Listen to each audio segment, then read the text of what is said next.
My name is Anna Ryan, and I am here today with UMKC sophomore Skyler Boschen to learn more about her experiences, and her future aspirations.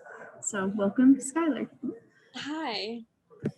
In however much detail you feel comfortable sharing, what happened on the evening that you were sexually assaulted at UMKC? So on January 25th, I on the 24th, I threw a party, a dorm party in my room, and I won't go too much in detail, but there was drinking involved, and I got blackout drunk, and there were about like 12 or so people there, and then I blacked out, and I didn't remember basically anything until um, much later when I started having flashbacks. But um, I was raped 5 times, um, and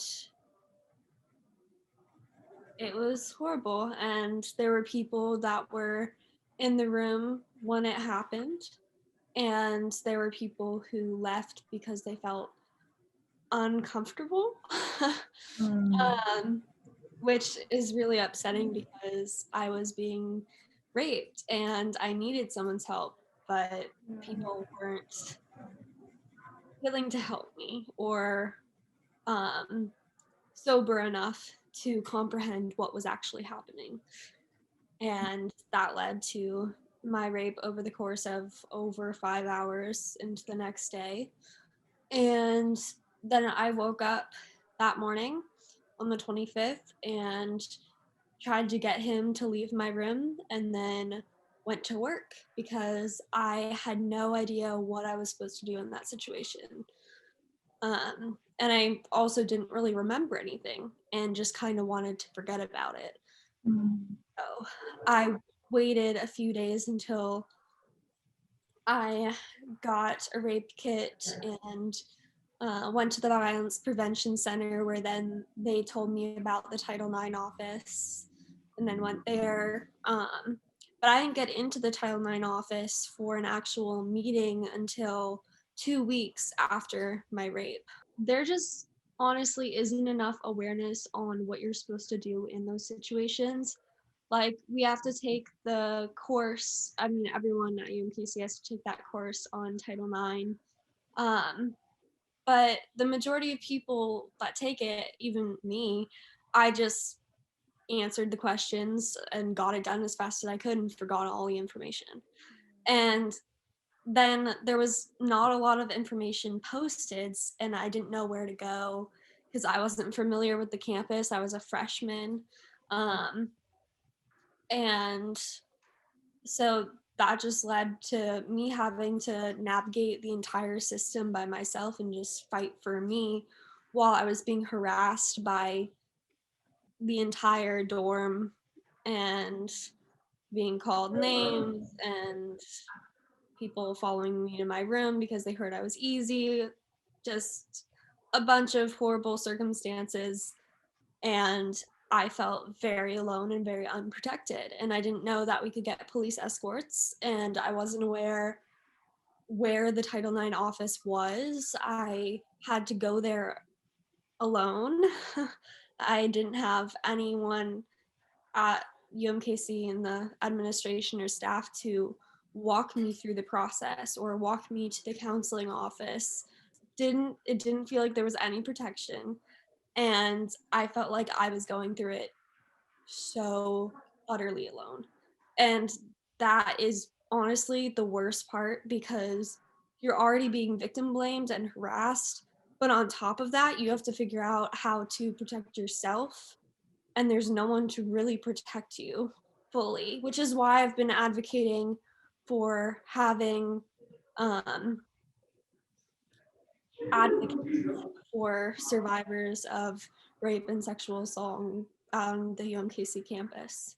And I've been working with the administration to try to get that to happen. So, I know, first of all, that you held that demonstration last month. And so, could you explain just what that looks like, what you hope to accomplish? and what your work looks like from there.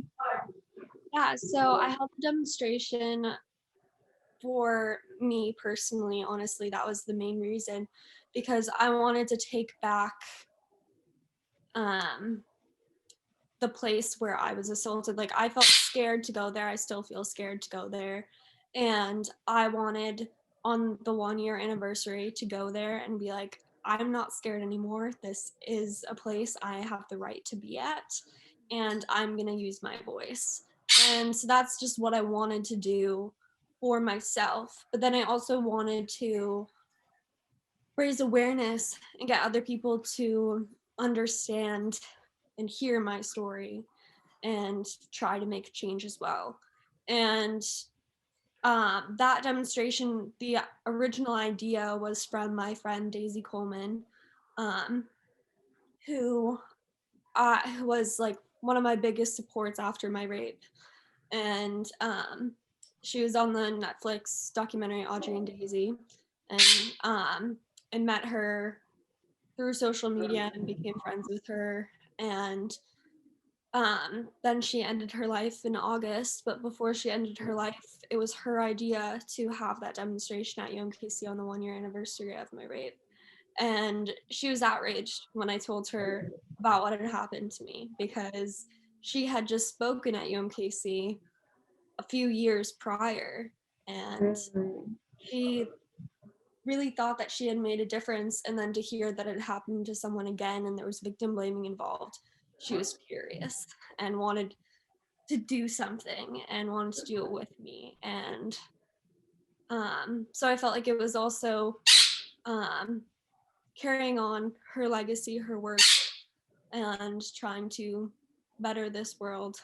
So one thing that you mentioned, a topic that you mentioned as you were telling her story, is just the topic of justice. And so in what ways do you feel like you did or did not get justice in this situation? Like, what kind of disciplinary actions were taken, if any, and what do you think could have been improved or done more?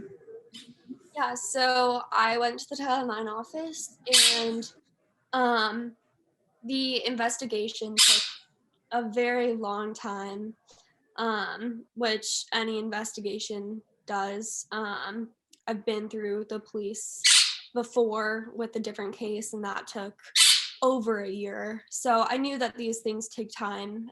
So it took a very long time. And the most frustrating part was I lived in the same dorm as my rapist, and he lived a floor below me. And so whenever I left my dorm room, I would see him. He would be in the main area. He would be hanging out with his group of friends. And um, so I had no protection, zero, in the dorms. My only protection was my friends, the few that stuck by me through the whole process. And all of those friends were females who are shorter than me, so not much protection there. They asked me if I wanted to move out. And I said, no, I don't want to move out. This is where I live. Um, this is where all my friends are. And I'm not going to let what happened to me make me pick up my life and move. That just isn't fair. And they told me that they couldn't ask him to move until the investigation was over. Well, the investigation didn't finish until after school was over. So that did me no good. And that was quite frustrating. And while I understood the fact that someone could falsely accuse, like all that kind of stuff, that wasn't the case. And the information that they had should have led them to be very much aware of that wasn't the case. And there should have been more protections in place for me, especially with the rumors that were going on saying that I was a slut and I was a whore and I was easy and all this other stuff. There should have been more protections, making sure that the person who followed me to my dorm room didn't follow me to my dorm room and those sort of things. But those protections weren't in place. And he got suspended from UMKC for a year and a half, but he will be back. I've heard from other people that he still plans on coming back to campus. And that is extremely wrong, in my opinion. I think that is horrible, and I will be scared when he comes back to campus because he is not a good person. He raped me while I was unconscious, and he was aware of that. I have gone to the police, but I'm not allowed to talk about it because it's not a finished investigation. So it was really hard to overcome because I lived in an atmosphere every single day where that was going on. And no matter where I went in the dorms, I'd be stared at, and everyone knew what had happened. It was very clear. So I didn't feel any sort of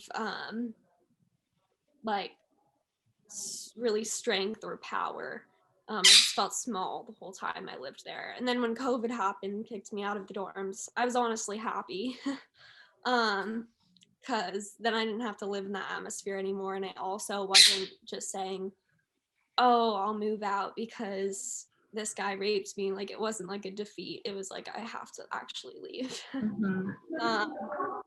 So in a way, I was kind of thankful for that, even though it's a horrible thing.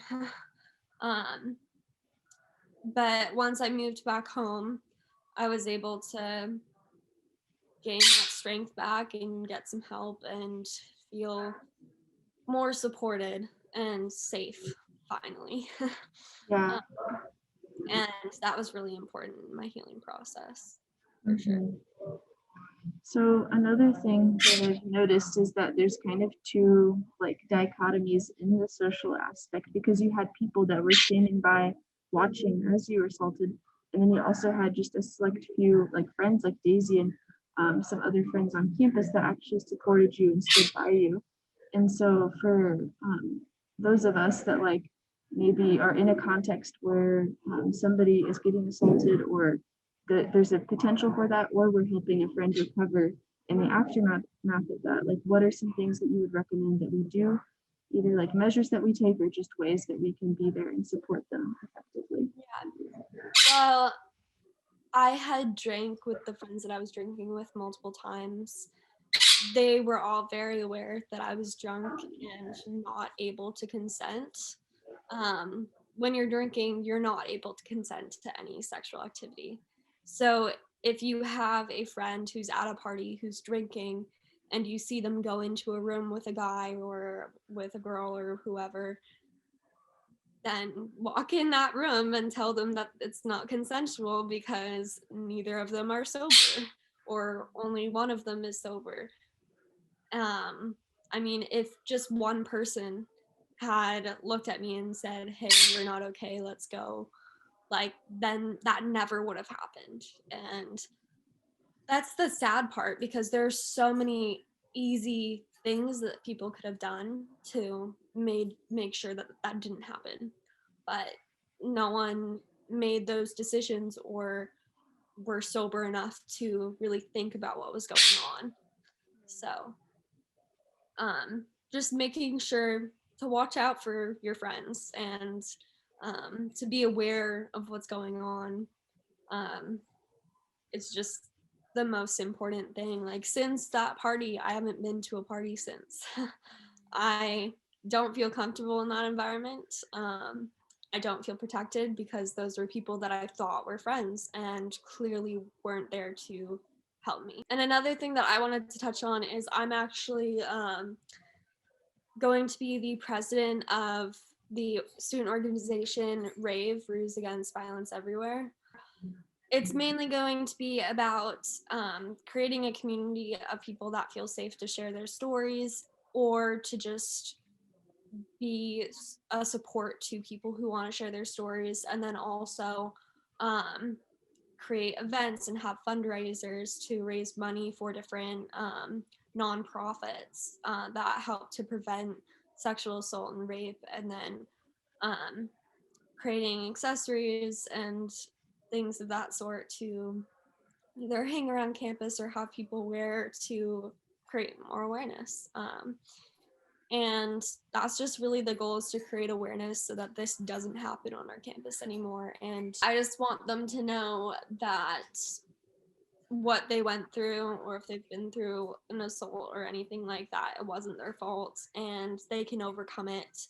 They're strong enough, and there are so many people at UMKC on campus who are available to help and are willing and wanting to ensure that you're safe and you feel protected. Um, and I hope to be part of that.